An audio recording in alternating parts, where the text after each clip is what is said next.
Alright, Shalom. I want to give all praises to Yahweh Bahashem Yahweh Shai. Double honors to the apostle elders of Great Millstone. And peace and salutation to the elect of Israel. Now the name of this video is going to be America is Rome all over again.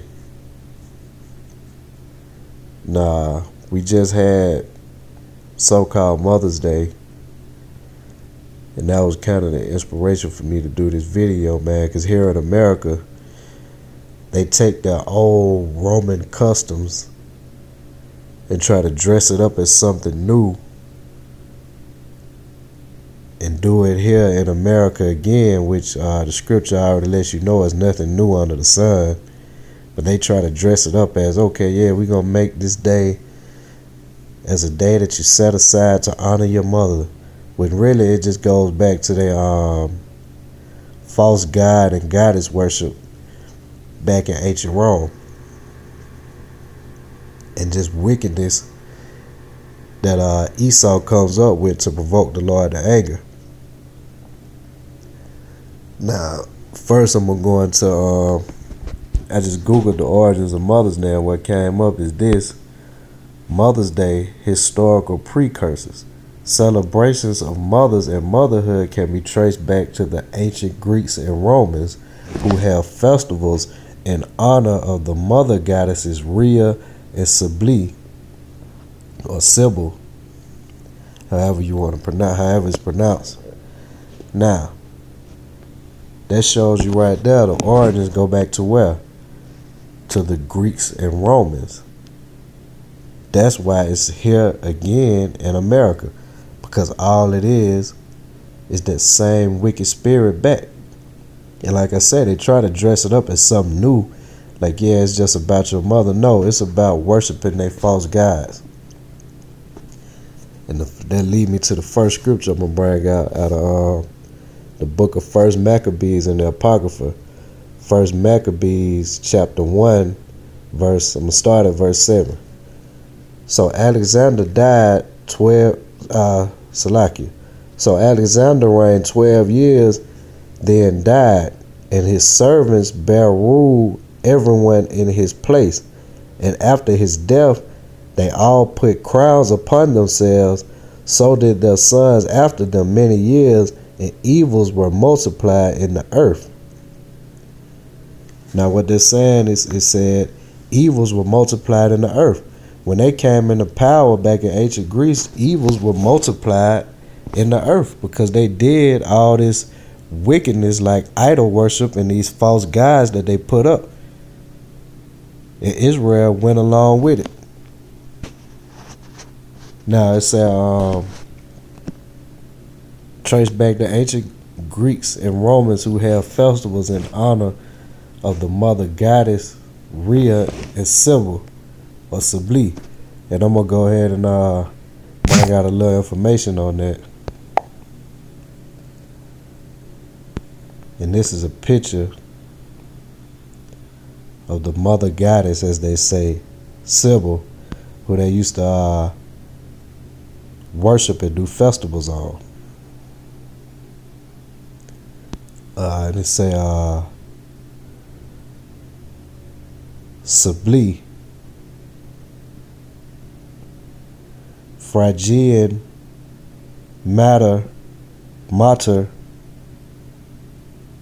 Kublia, Kublian mother, perhaps mountain mother. So her name meant mountain mother. Hey, you know Esau, he's a man of the mountains. He's a mountain dweller. Let me go read a little bit on it. Was an originally Anatolian mother goddess. She has a possible precursor in the earliest Neolithic at Qatar Hayat, where the statue of a pregnant seated goddess was found in the granary. She is Phrygia's only known goddess and was probably its state deity. Her Phrygian cult was adopted and and adapted by Greek colonists in Asia Minor and spread from there to mainland Greece and its more distant western colonies from around the 6th century BCE. In Greece, Cybele met with a mixed reception. She was partially assimilated to the aspects of the earth goddess Gaia, her Manon equivalent Rhea, and the harvest mother goddess Demeter. Some city-states, notably Athens, evoked her as a protector by her most celebrated Greek rites and processions, showing her as an essentially foreign, exotic mystery goddess who arrives in a lion-drawn chariot to the accompaniment of wild music, wine, and a disorderly, ecstatic following. Uniquely in Greek religion, she had a transgender or eunuch mendicant priesthood. Many of her Greek cults included rites to a divine Phrygian castrate shepherd consort, Attis, who was probably a Greek invention. Yeah, now you see that? It was accompanied by wild, disorderly music, one of their wicked-ass festivals. You could picture it in your mind. And she was accompanied by a transgender or eunuch mendicant priesthood. Now you see the wickedness in that? She was accompanied by a transgender. See, there's nothing new under the sun. They had this shit going on way back then. In Rome, Cybele was known as a Magna Mater, or Great Mother. The Roman state adopted and developed a particular form of her cult after the Sibylline Oracle recommended her conscription as a key religious component in Rome's second war against Carthage. Rome mythographers reinvented her as a Trojan goddess and thus an ancestral goddess of the Roman people by way of the Trojan prince Aeneas. With Rome's eventual hegemony over the Mediterranean world, Romanized forms of Cybele's cult spread throughout the Roman Empire. So basically, it goes back to Rome, man. This bitch right here was worshipped. This is where all this Mother's Day shit come from. Worshipping a false goddess, a fucking idol that was accompanied by a damn transgender. That's what this shit goes back to, man. And that's gonna lead me to my second scripture. This Revelations chapter 13, verse 3.